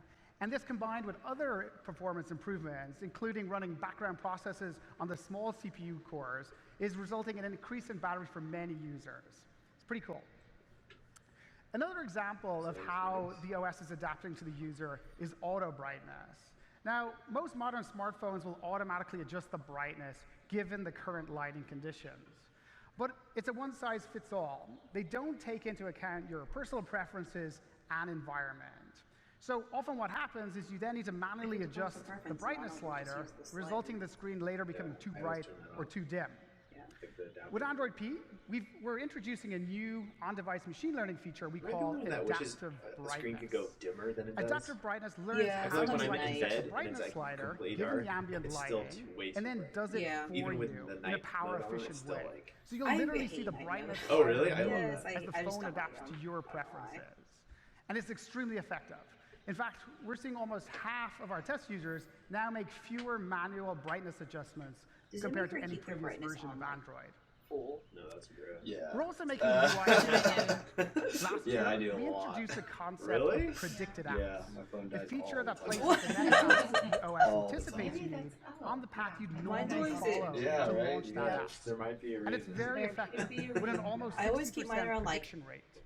40, With Android P, from 40 to we're 60. going beyond simply Anywhere in predicting there. the next app to launch to predicting the next And even action then, you want to first thing in take. the morning when you look We at your call this phone, feature it's like, app Oh, actions. blinding. So So let's take a look at how it works. Yeah, so that's how At the I top of would the get launcher, Gotta you'll get see that- two that actions. blue light. One to that call I my have sister set. Fiona, and another to start a workout on Pizza Strava bomb. for my Yeah, pizza evening bomb. run. So what's happening here is that the actions are being predicted based on You gotta my get that usage blue patterns. light first thing in the morning. phone is adapting to me and trying to help me get to my next task more quickly. As another example, if I connect my headphones, Android will surface an action to resume the album I was listening to. To support app actions, developers just need to add an actions.xml file to their app. And then actions surface not just in the launcher, but in Smart Text Selection, the Play Store, Google Search, and the Assistant. Take Google Search. We're experimenting with different ways to surface actions for apps you've installed and use a lot. For example, I'm a big Fandango user, so when I search for the new Avengers movie, Infinity War, I get, in addition to regular suggestions, I get an action to the Fandango app to buy tickets. Pretty cool. Actions are a simple but powerful idea for providing deep links into the app given your context. But even more powerful is bringing part of the app UI to the user right there and then. We call this feature slices. Yeah. Slices are a new API for developers to define interactive snippets of their app UI that can be surfaced in different places in the OS. Yeah, I know, In Android right? P, we're laying the Well, now you groundwork can just by have, showing you know, slices your first assistant in just search. call. That's true. So let's take a look. That's what I always Let's do. say I'm out and about and I need to get a ride to work. If And I then in type Lyft Infinity into War, the you Google get to see, Search like, app, emoji I now movie see a too. slice from the Lyft app installed on my phone. Lyft is using the Slice API's rich array of UI templates to render a slice of their app in the context of search. And then Lyft is able to give me the price for my trip to work, and the slice is interactive, so I can order the ride directly from it. Pretty nice. The slice templates are versatile, so developers can offer everything from playing a video to, say, checking into a hotel. As another example, if I search for Hawaii, I'll see a slice from Google Photos with my vacation pictures. And we're working with some amazing partners on app actions and slices. And we'll be opening an early access program to developers more broadly next month. So we're excited to see how actions, and in particular slices, will enable a dynamic two-way experience where the app's UI can intelligently show up in context. Or is this like would go into your apps? So that's some of the ways that we're making Android more intelligent by teaching the operating system to adapt to the user. Machine learning is a powerful tool, but it can also be intimidating and costly for developers to learn and apply. And we want to make these tools accessible and easy to use to those who have little or no expertise in machine learning. So today, I'm really excited to announce MLKit, a new set of APIs available through Firebase. With MLKit, you get on-device APIs to text recognition, face detection, image labeling, and a lot more. And MLKit also supports the ability to tap into Google's I was like, where did that come ML from? technologies. Architecturally, you Are they can think all in of the Twitch MLKit chat? as ready-to-use models built on TensorFlow Lite and optimized for mobile. And best of all, MLKit is cross-platform, so it runs on both So they're Android still keeping and it open for iOS. developers, right? Is that what I'm getting? We're working with an early set of partners on MLKit and with some really great results. For example, the popular calorie counting app, Lose It, I'm just is not that using our text interesting. recognition model to scan nutritional information. And MLKit's custom model APIs to automatically classify 200 different foods through the camera. I use that You'll hear a lot. more about MLKit at the developer keynote later Tracking today. apps, so you can like scan So information. we're excited about making your smartphone more intelligent, but it's also important to us that the technology fades to the back. I use it. And no, one I of our get it. key I think my goals fitness of the pal last might few be years able has been to evolve Android's UI to be simpler and more approachable, both for the current set of users and the next billion Android users.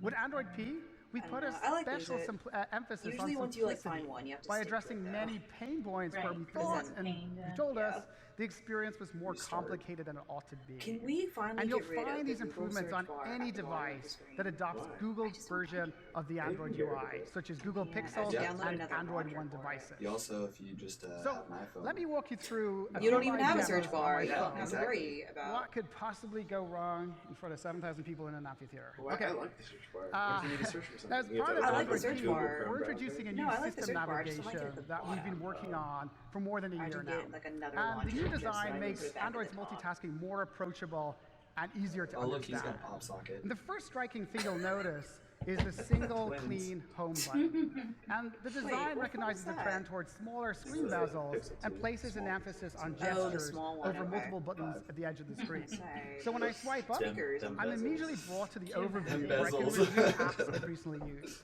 I also get 5 predicted apps at the bottom of the screen to save me time.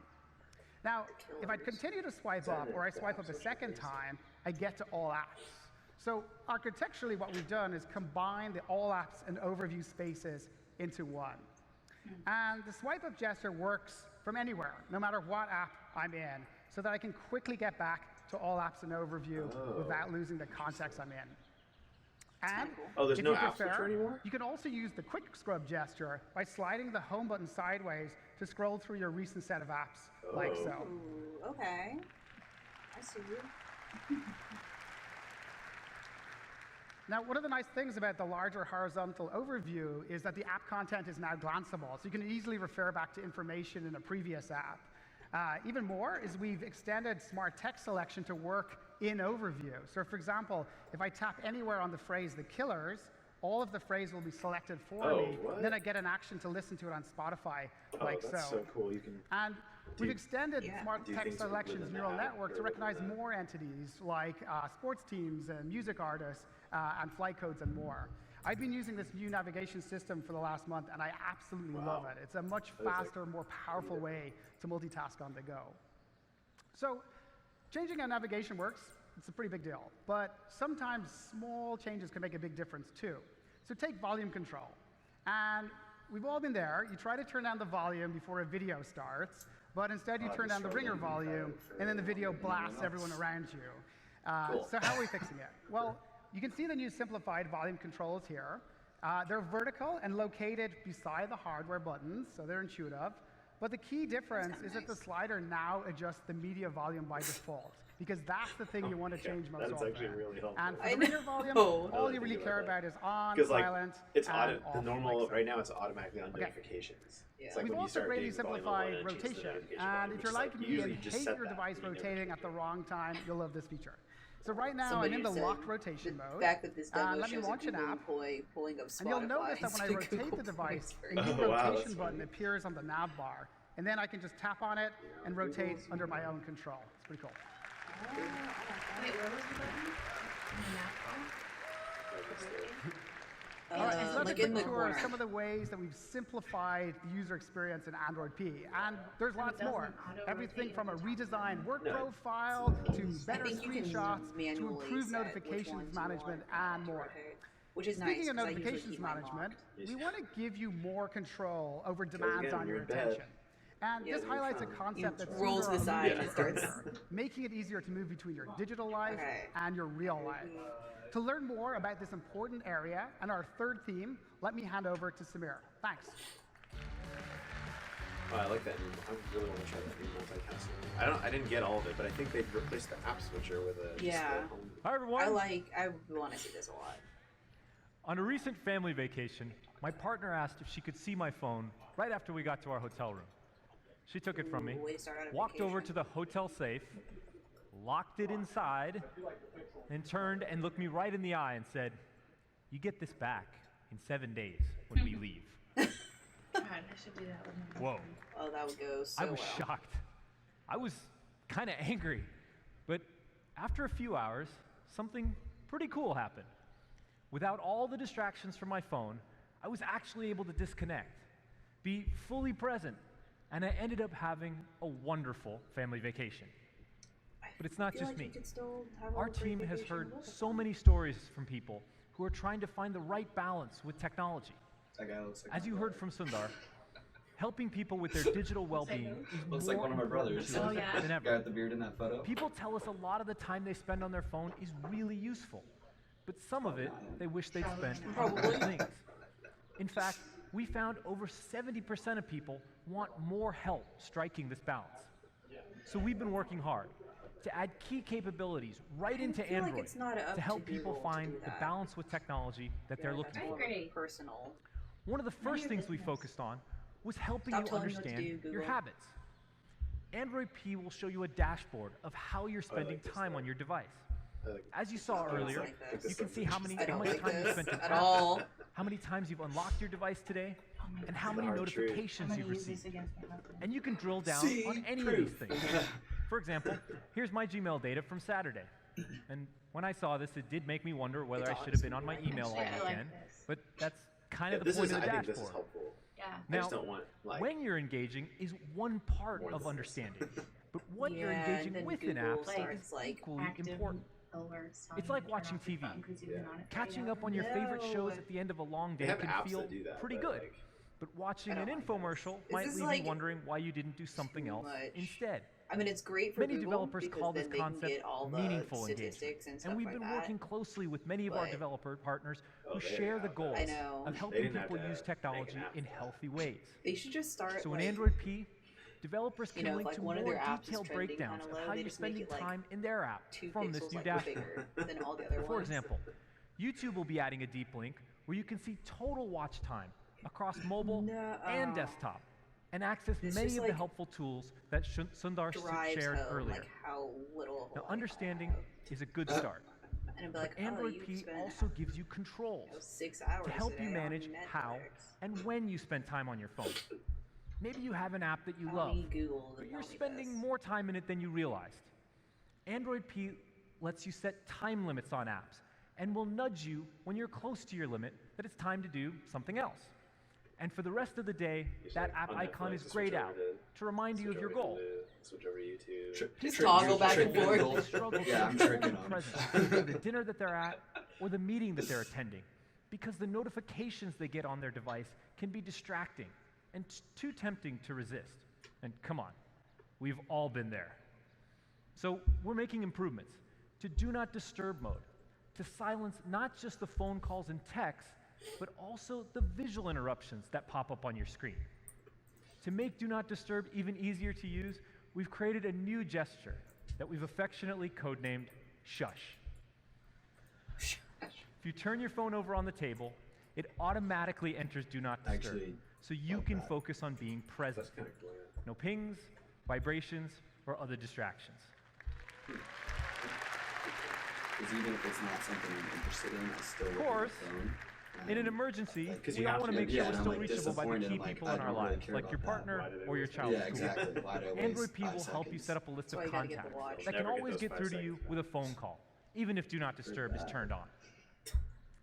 Finally, we heard from people that they often check their phone right before going to bed. And before you know it, an hour or two has slipped by. And honestly, this happens to me at least once a week. Getting a good night's sleep is critical, and technology should help you with this, not prevent it from happening.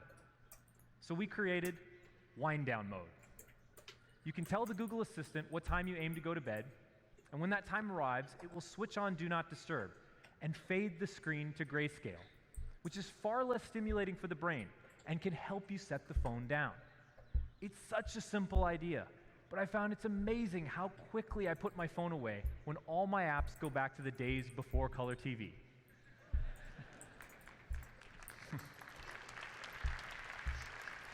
Don't worry, all the colors return in the morning when you wake up. With the night mode thing. Okay, that was a quick tour of some of the digital well-being features we're bringing to Android P this fall, starting with Google Pixel. Digital well-being is going to be a long-term theme for us, so look for much more to come in the future. Beyond the 3 themes of intelligence, simplicity, and digital well-being that Dave and I talked about, there are literally hundreds of other improvements coming in Android P. I'm especially excited about the security advancements we've added to the platform, and you can learn more about them at the Android security session on Thursday. But your big question is, that's all great. How do I try some of this stuff? Well, today, we're announcing Android P Beta. Oh, I thought they were going to say the name. And with efforts in Android Oreo to make OS upgrades easier, Android P Beta is available on Google Pixel and 7 more manufacturer flagship devices today. You can head over to this link to find out how to receive the beta on your device, and please do let us know what you think. Okay, that's a wrap on what's new in Android, and now I'd like to introduce Jen to talk about maps. Thank you. About maps? Yay. Maybe Google will finally fix my GPS issues. Oh, I've been having that too. Where it thinks it loses your connection? Yeah. Or, it's not just me. Or sometimes it's literally not pointing the right direction. Yeah. I think I have to like recalibrate. I have gone through 2 phones. 3 phones. Being able to be armed with the knowledge of where you're going, you're going to be able to get there like anybody else can. 2 consecutive earthquakes hit Mexico City, and Google Map held a response to emergency crises like this. The hurricane had turned Houston into islands, and the roads were changing constantly. We kept saying, thank God for Google. Like, what would we have done? It's really cool that this is helping people to keep doing what they love doing and keep doing what they need to do.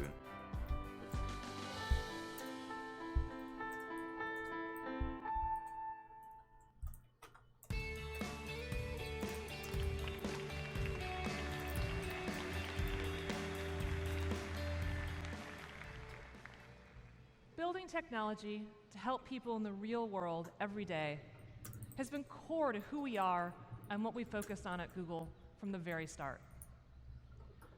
Recent advancements in AI and computer vision have allowed us to dramatically improve long-standing products like Google Maps, and have also made possible brand new products like Google Lens. Let's start with Google Maps. Maps was built to assist everyone, wherever they are in the world. We've mapped over 220 countries and territories and put hundreds of millions of businesses and places on the map. And in doing so, we've given more than 1 billion people the ability to travel the world with the confidence that they won't get lost along the way. But we're far from done. We've been making maps smarter and more detailed as advancements in AI have accelerated. We're now able to automatically add new addresses, businesses, and buildings that we extract from Street View and satellite imagery directly to the map. This is critical in rural areas, in places without formal addresses, and in fast-changing cities like Lagos here, where we've literally changed the face of the map in the last few years. Hello, Nigeria. We can also tell you if the business you're looking for is open, how busy it is, what the wait time is, and even how long people usually spend there. Yeah. We can tell you before you leave whether parking is going to be easy or difficult, and we can help you find it. And we can now give you different routes based on your mode of transportation, whether you're riding a motorbike or driving a car. And by understanding how different types of vehicles move at different speeds, we can make more accurate traffic predictions for everyone. Oh, you want to go to an We've Apple only Store? scratched the Well, I surface guess we'll of just what send you maps to can an do. Apple Store. We originally designed maps to help you understand where you are, and to help you get from here to We there. have to like walk them back. But over the past few years, we've seen our users demand more and more of maps. They're bringing us harder and more complex questions about the world around them, and they're trying to get more done. Today, our users aren't just asking for the fastest route to a place. They also want to know what's happening around them, what the new places to try are, and what locals love in their neighborhood. The world is filled with amazing experiences, like cheering for your favorite team at a sports bar, or a night out with friends or family at a cozy neighborhood bistro.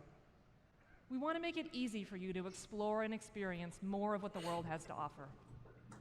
We've been working hard on an updated version of Google Maps that keeps you in the know on what's new and trending in the areas you care about, and helps you find the best place for you based on your context and interests.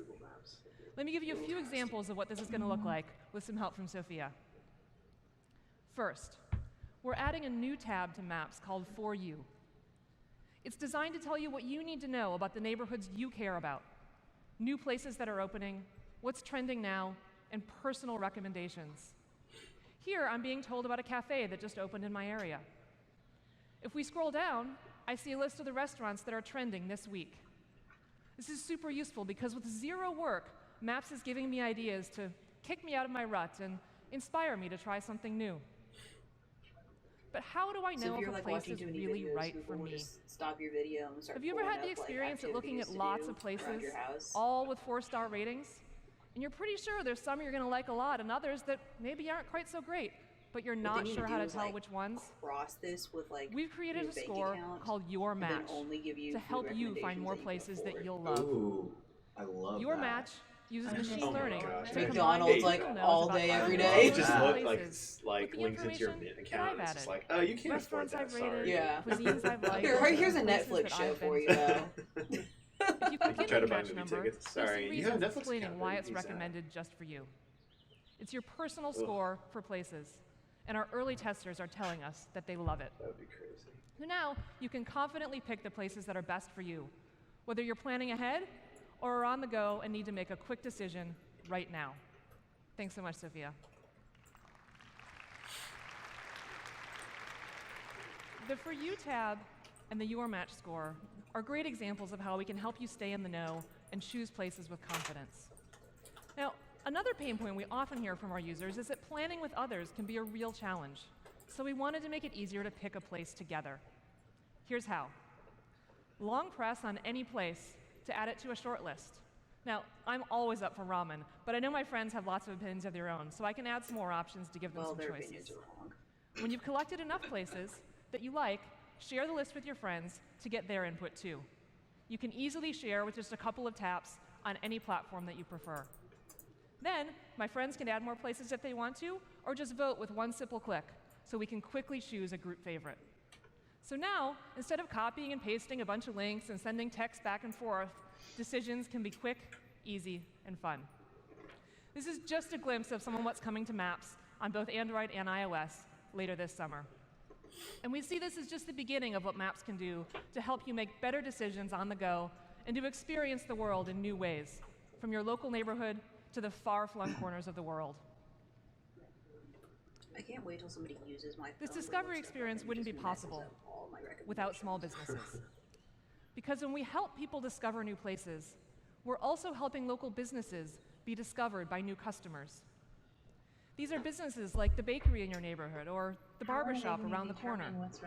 These businesses are the fabric of our communities, and we're deeply committed to helping them succeed with Google. Everywhere you go.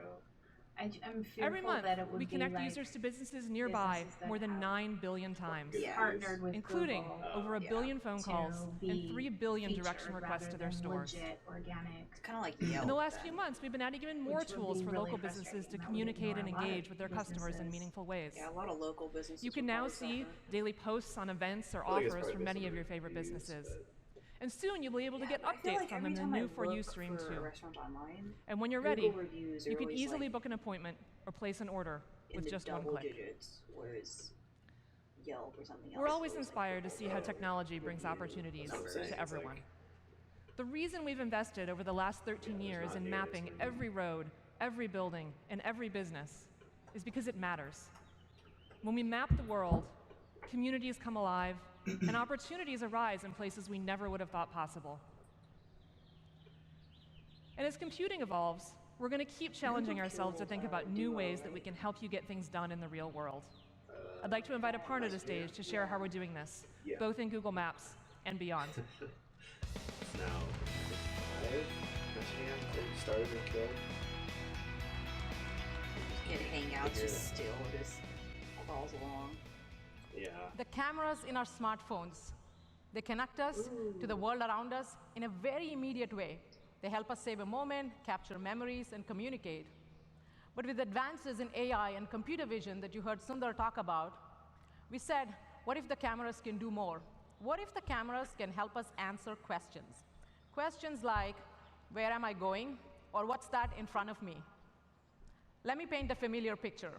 You exit the subway, you're already running late for an appointment or a tech company conference, that happens.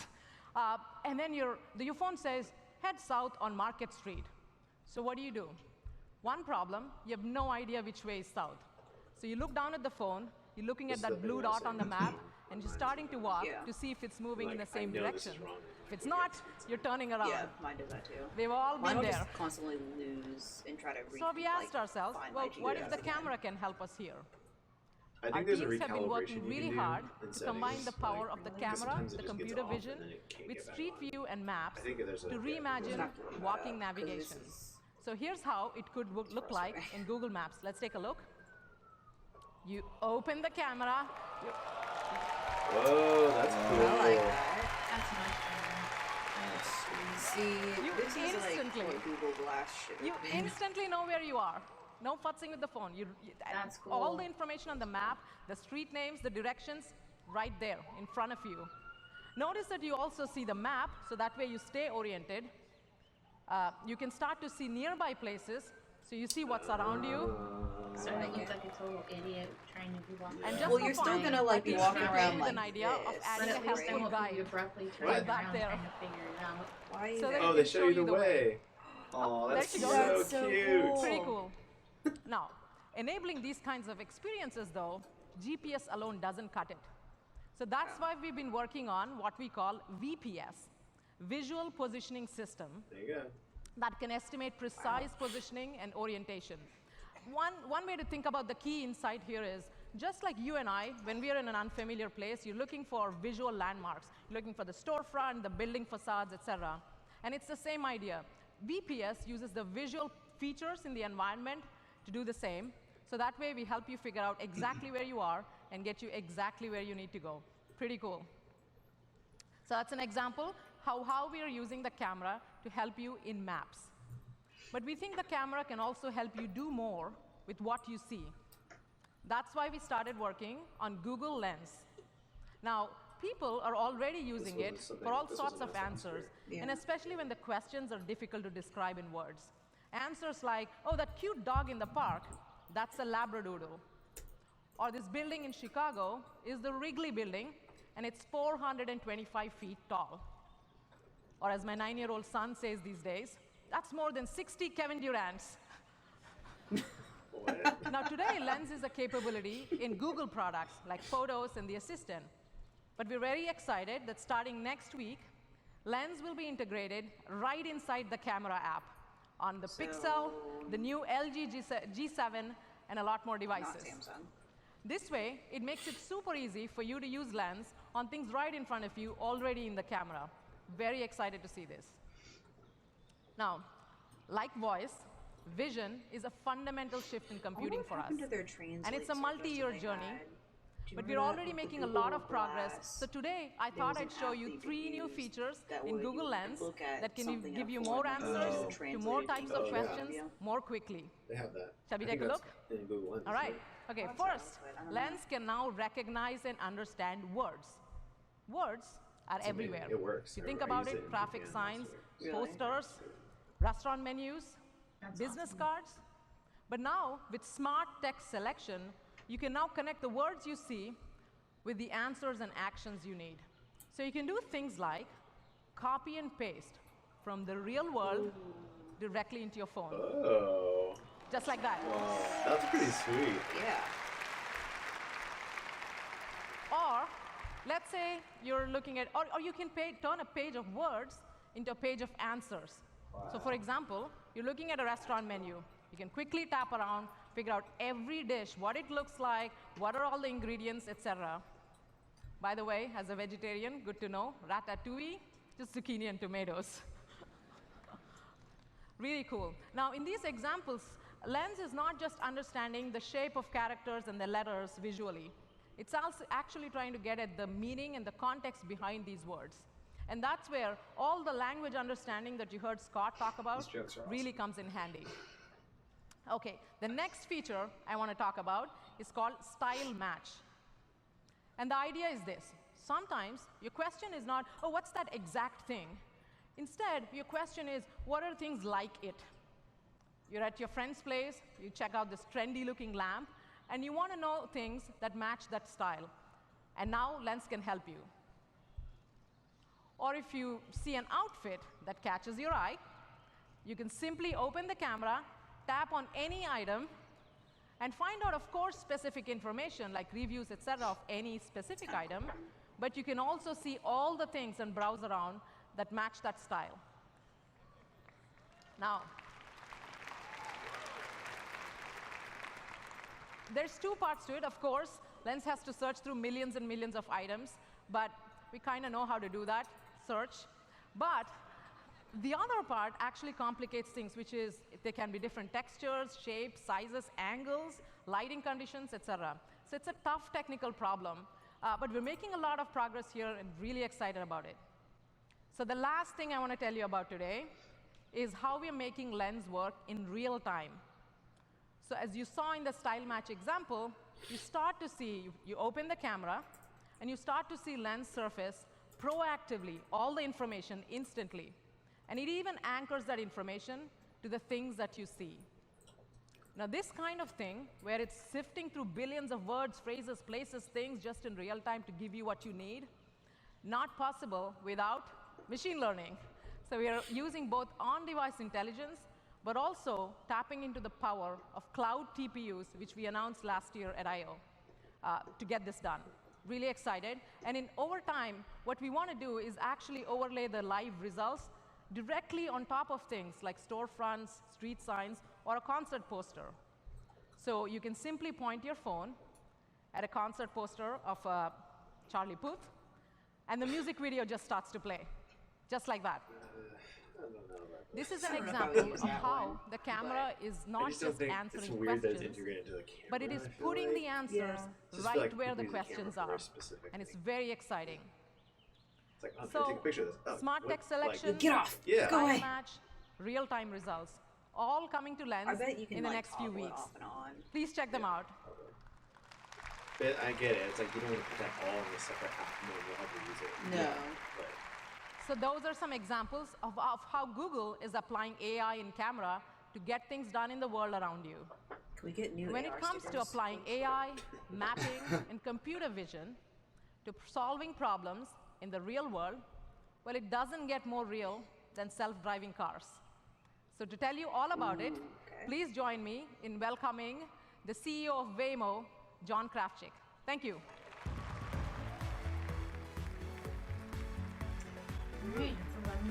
Hello, everyone. We're so delighted to join our friends at Google on stage here today. And while this is my first time at Shoreline, it actually isn't the first time for our self-driving cars. You see, back in 2009, in the parking lot just outside this Only theater, when his phone tells him some to. of the very first tests of self-driving technology took place. It was right here where a group of Google engineers, roboticists, and researchers set out on a crazy mission That's to an prove that impressive cars could actually drive themselves. Now, back then, most people thought self-driving cars were nothing more than science fiction. But this dedicated team of dreamers believed that self-driving So Waymo vehicles could is make the- transportation used to safer, be called the Google easier, self-driving car, and more accessible for everyone. And so, the Google Self-Driving Car Project was born. Now, fast forward to 2018, and the Google Self-Driving Car Project is now its own independent alphabet company called Waymo. I already explained that. And we've moved well beyond tinkering and research. Today, Waymo is the only company in the world with a fleet of fully self-driving cars with no one in the driver's seat on public roads. Now, members of the public in Phoenix, Arizona have already started to experience some of these fully self-driving rides too. Let's have a look. Okay, day one of self-driving. Are you ready? Go. Oh, this is weird. Oh, true. Future. Because they used to have no steering wheel. No one driving that car. And then they, I think the law got passed. I don't know, something where it's like you have to have some steering wheel. sort of way to control it. Yeah. I'll be honest though, if I was going to be testing that out, I don't know if I'd take my like child. Oh, that guy just living his life. That's right the there. idea behind this whole thing. Yo, car. Thank you, car. See, this is great. I just wish my vision idea of self-driving cars, like everyone's sitting in a circle, or like Yeah. you don't Totally, have like to a little sit party in, or something. Yeah, All of you these don't have to people sit are part of what we call the Waymo It just Early looks like a Rider car with program, nobody driving. where members of the public use our self-driving cars in their That's daily exactly lives. what it is. Over the last year, I've had a chance to talk to some of these early riders, and their stories are actually pretty inspiring. One of our early riders, Neha, witnessed a tragic accident when she was just a young teen, which scared her into never getting her driver's license. But now, she takes a Waymo to work every day. And there's Jim and Barbara, who no longer have to worry about losing their ability to get around as they grow older. Yeah. And there's the Jackson family. Waymo helps them all navigate their jam-packed schedules, taking Kyla and Joseph to and from school, practices, and meetups with friends. So it's not about science fiction.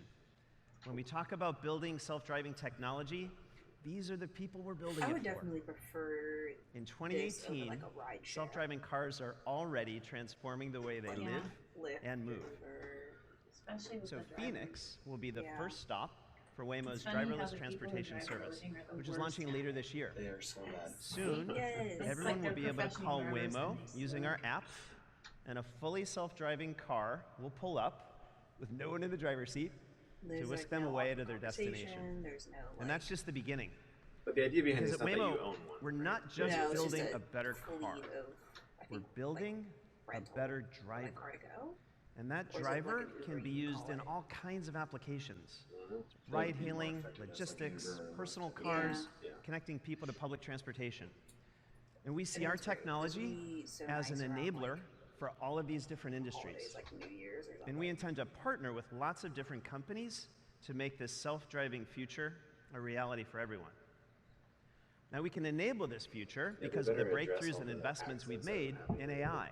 You know. But back in those early days, Google was perhaps the only company in the world investing in both AI and self-driving technology at the same time. I don't think it was. So when like Google something started that making was major visible. advances in Yeah, machine no, learning, yeah, no one got speech hurt. recognition, computer vision, Yeah. image search, and more, Waymo is in a Says- unique position to I don't know if I benefit. trust technology to For example, drive back me in just yet. 2013, It says that we were the looking for accident it breakthrough got into was technology actually- to it help was us in with manual mode, pedestrian so it detection. wasn't in autonomous mode. Luckily for us, Google was already deploying a new technique Yeah. called deep learning, Yeah, well, hopefully. a type of machine learning that Maybe it allows was you to in create neural manual mode and networks it was and ready, and layers that's why. to solve more complex problems. So, our self-driving engineers teamed up with researchers from the Google Brain team. And within a matter of months, we reduced the error rate for detecting pedestrians by 100x. That's right, not 100%, but 100 times. And today, today, AI plays an even greater role in our self-driving system, unlocking our ability to go truly self-driving. Now, to tell you more about how machine learning makes Waymo the safe and skilled Julian. driver that you see on the road today, I'd like to introduce you to Dimitri.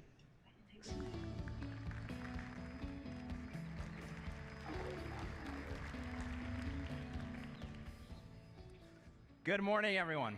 It's great to be here. Now, at Waymo, Do you have to be in the AI developer touches program for every part of our system, from perception to prediction to decision-making to mapping and so much more. Now, to be a capable and safe driver, our cars need a deep semantic understanding of the world around them. Our vehicles need to understand and classify objects, interpret their movements, reason about intent, and predict what they will do in the future. They need to understand how each object interacts with everything else. And finally, our cars need to use all of that information to act in a safe and predictable manner. So needless to say, there's a lot that goes into building a self-driving car. And today, I want to tell you about two areas where AI has made a huge impact: perception and prediction. So first, perception. Detecting and classifying objects is a key part of driving. And pedestrians in particular pose a unique challenge because they come in all kinds of shapes, postures, and sizes. So for example, here's a construction worker peeking out of a manhole with most of his body obscured. Here's a pedestrian crossing the street, concealed by a plank of wood. And here, we have pedestrians who are dressed in inflatable dinosaur costumes. Concealed by a piece of wood. I guess, you Now, know, we haven't Halloween, taught our cars right? about the Jurassic period, You're just but like can still walking classify them around correctly. dressed as a T-Rex. We can and you just get detect and nailed by classify a these pedestrians autonomous car. because we apply deep nets Just as to a a plug of combination wood. of sensor data. Traditionally in computer vision, neural networks are used just on camera images and video. But our cars have a lot more than just cameras. We also have lasers to measure distance and shapes of objects, the and LiDAR, radars to that's measure their right. speed. And by applying machine learning to this combination of sensor data, we can accurately detect pedestrians in all forms in real time. A second area where machine learning has been incredibly powerful for Waymo is predicting how people will behave on the road. Now, sometimes people do exactly what you expect them to, and sometimes they don't. Take this example of a car running a red light.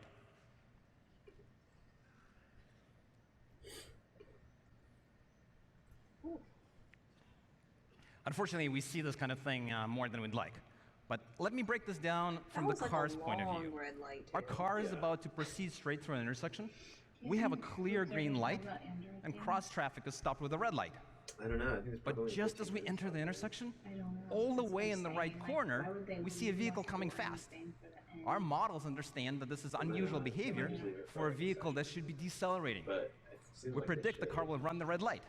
So we preemptively slow down, which you can see here with this red fence, and this gives the red light runner room to pass in front of us while it barely avoids hitting another vehicle. And we can detect this kind of anomaly because we've trained our ML models using lots of examples. Today, our fleet has self-driven more than 6 million miles on public roads, which means we've seen hundreds of millions of real-world interactions. To put that in perspective, we drive more miles each day than the average American drives in a year. Now, it takes more than good algorithms to build a self-driving car. We also need really powerful infrastructure. And at Waymo, we use the TensorFlow ecosystem and Google's data centers, including TPUs, to train our neural networks. And with TPUs, we can now train our nets up to 15 times more efficiently. We also use this powerful infrastructure to validate our models in simulation. At the And Microsoft in this building virtual yesterday, they had world, everybody we're driving the equivalent of 25,000 Yeah, they cars just- they just all stretch- day, stretch every day. Sitting too long. All told, Well, that was we've like driven 3 more hours than long. 5 billion miles in simulation. It was really And with this kind of scale, both in training and validation of our models, we can quickly and efficiently teach our cars new skills. And one skill we started to tackle watching the, is self-driving Facebook in keynote. difficult weather, such as Towards the end, snow, they started as you showing see all here. these pictures of food and stuff. And Sitting today, here, for the like, first so time, hungry. I want to show you a behind-the-scenes look at what it's like for our cars to self-drive in snow. This is what our car sees before we apply any filtering. Driving in a snowstorm can be tough because snowflakes can create a lot of noise for our sensors. But when we apply machine learning to this data, this is what our car sees. We can clearly identify each of these vehicles, even through all of the sensor noise. And the quicker we can unlock these types of advanced capabilities, the quicker we can bring our self-driving cars to more cities around the world, and to a city near you.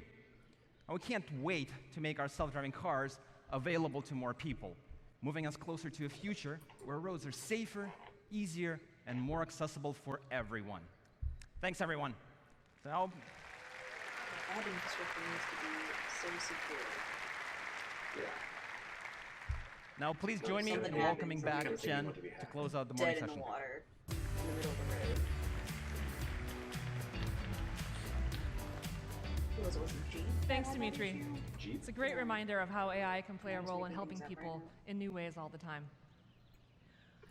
I started at Google as an engineering intern almost 19 years ago. And what struck me from almost the very first day I walked in the door was the commitment to push the boundaries on what was possible with technology, combined with a deep focus on building products that had a real impact on people's lives. And as the years have passed, I've seen time and again how technology can play a really transformative role, from the earliest days of things like search and maps to new experiences like the Google Assistant. As I look at the Google of today, I see those same early values alive and well. Do people wear bands? We continue to work hard, together with all of you, to build products for Well, everyone. those ones, I mean, and like, products these are that matter. ones. They make fun of We them. constantly aspire to raise the bar for ourselves even higher. Oh, it's And to fine. contribute Yeah, don't worry to about it. You'll society be fine. in a responsible way.